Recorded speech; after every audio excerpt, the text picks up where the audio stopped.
สวัสดีทุกคนยินดีต้อนรับเข้าสู่ซ่องสายฝนทองเสิร์ชเนาะวันนี้ถือพาทุกคนมาขึ้นมาลินที่เอเชียทิปนะทุกคนนี่เดี๋ยวจะพาทุกคนมาเบิ่งบรรยากาศนี่เป็นสิงสาที่แบบแห่งเดียวในกรุงเทพติบอกนะ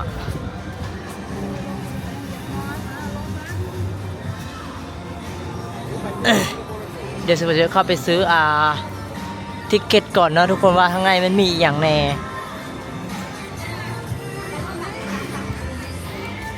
ซื้อตั๋วหรือยังนี่งามแฮงทุกคนแบบยังคืออยู่ต่างประเทศเลย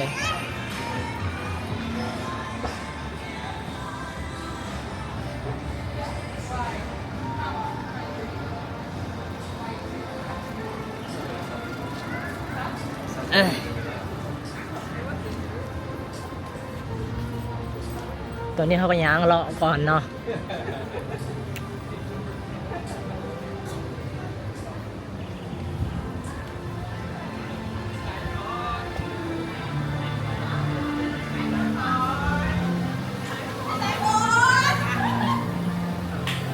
ฮัลโหลสวัสดีโอ้ยเจอคนลาวเนาะตามพาก่อนมากับโมไปเซมานี่ไปเลาะลิ้นแถวนี่แหละให้เรียกอยู่นี่บ่แม่อันนี้ก็คือคนลาวแล้วทุกคนเขาไม่ได้เรียกอยู่นี่เนาะโอเคนะมาเจอ FC เนาะทุกคน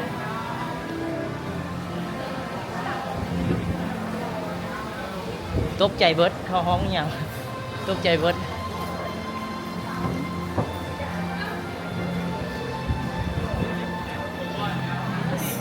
ตอนนี้เฮาก็มาฮอดที่ท่าเรือแล้วนะทุกคนเฮาได้จองตัวขี่เรือเนาะอยู่ที่เอเชียทิกเดอะริเวอร์วัซานนี่อันนี้ก็คือปีของเฮาเนาะนี่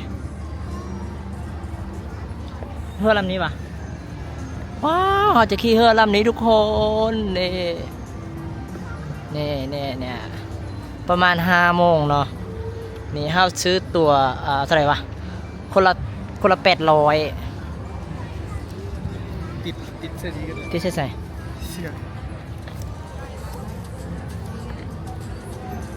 เนี่ย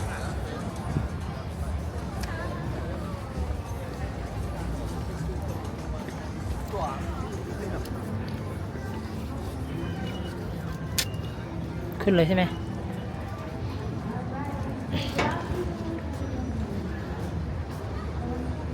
โอ้ยลูลามาเฮาแห้งทุกคน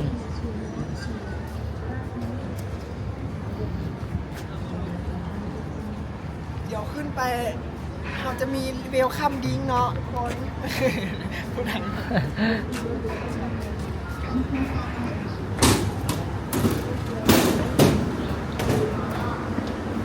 ฮัลโหลโอเค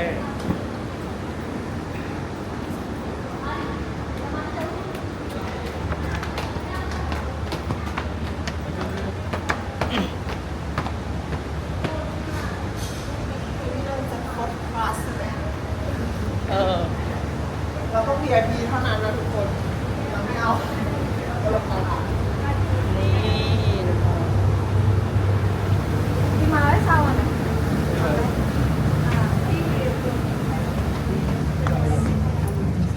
ว้าวสินเนี่ย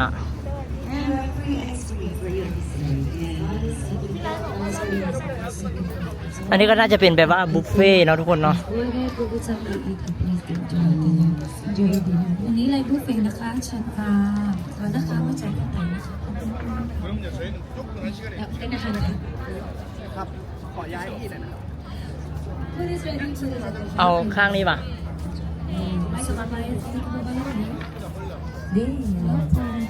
And we have unlimited seafood, guys, and you can start your dinner now. You can get your food and start your dinner. Kain na po tayo habang di pa po nila nakikita. ตั้งใจ Una na kayo. Food is ready. Food is at the back. Kinlay. แต่ว่าทำมา2 คน Ba't ganun yung salita? Parang naging big DJ. Kaya, yes. Food is ready. Food is up. ตอนนี้คือทางเทิงกับฝนตกแล้วทุกคนก็เลยแบบว่ามากินข้าวอยู่สันลมนะเพราะว่ามันมีสันลมให้เอาแบบกินข้าวนี่เป็นอาหารทะเลนะทุกคนแบบจัดหนักจัดเต็มแห้ง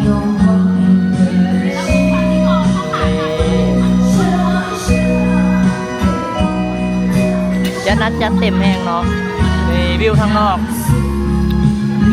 งามแห้งทุกคนเดี๋ยวฝนเศร้าตกเดี๋ยวเขาจะขึ้นไปถ่ายอยู่ทางเทิงเนาะเดี๋ยวจะพาทุกคนมาเบิ่งสันเทิงอีกเนาะสันเทิงเป็นอย่างยังบ่มีคนเนาะเพราะว่าฝนตกเนาะฝนมันตกยิบๆแล้วเขาไปอยู่สันลุมเบิดเนาะนี่วิวทางเทิงก็คือแบบโคตรงามเลยทุกคนโอ้โหคุ้มแบบขาปีแห้งเพราะว่าอยู่นี่มีอาหารทะเลมีอาหารแบบเสิร์ฟแบบบุฟเฟ่เลยเนาะนี่ฝนมันตกคนก็เลยไปอยู่ทางลุมเบิดอุ้ยงามแฮงเนี่ยสวยมากเขาจะนั่งอยู่นี่ประมาณ2 ชั่วโมงเนาะเขามีประมาณให้2 ชั่วโมงเจ้ากันอันนั้นแล้วเจ้าก็จอดแล้วเนาะทุกคนว่าจะได้คุ้มบ่800 บาทสมมติว่าคุ้มแห้งเนาะ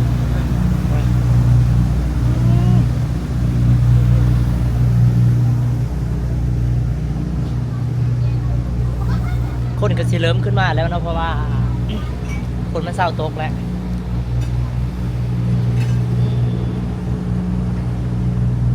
เดี๋ยวสมมติว่าเนี่ยถ่ายรูปก็ได้ทุกคนทางนั้นให้งามหมดเลย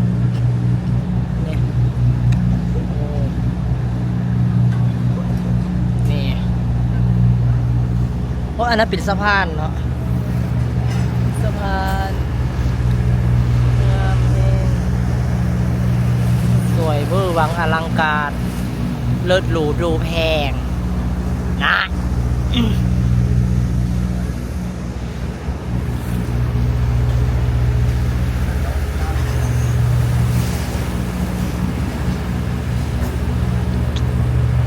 นี่ก็คือกำลังลอดสะพานเนาะทุกคน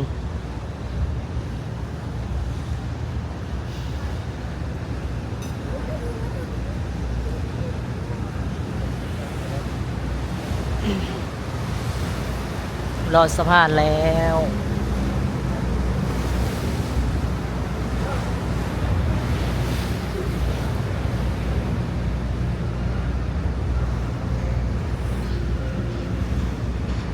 นี่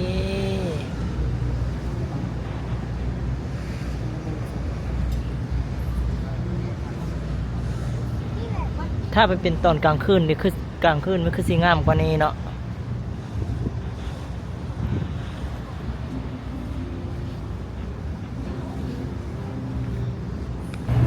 แบบงามแห้งตอนแรงๆนี่นะนี่นะบรรยากาศก็แบบเลิศเพอร์เฟกต์เนาะเนี่ยทั้งเทิงในคนบ่หลายปานใดเนาะอยู่สันลุ่มคนหลายเพราะว่าทั้งเทิงมันฝนตกเนาะฝนมันตกแต่ว่าใส่ฝนขึ้นแข้งฝนมาขึ้นมาถ่ายเลยเนาะอย่าไปวิวงามแต่วิวแบบสวยแฮงนี่ ทางหน้าก็จะเป็นสะพานเนาะทางนี้ก็จะเป็นสิงซ้าสวรรค์เดินคนนี้ก็คือทางไปทางนั้นก็จะเป็นไอคอนสยามแต่ว่าเขาขี่กลับแล้วเนี่ยโคตรคุ้มเลยวิวดีสมกับราคาประมาณ700 บาท800 บาทนี่แหละแต่ว่าคุ้มเพราะว่าเขาได้กินบุฟเฟ่อะไรทำไมเยอะแยะมากมายเนาะ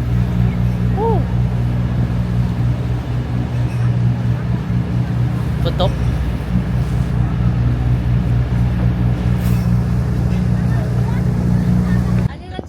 ตอนนี้ก็คือเพื่อกสิจอดแล้วเนาะทุกคน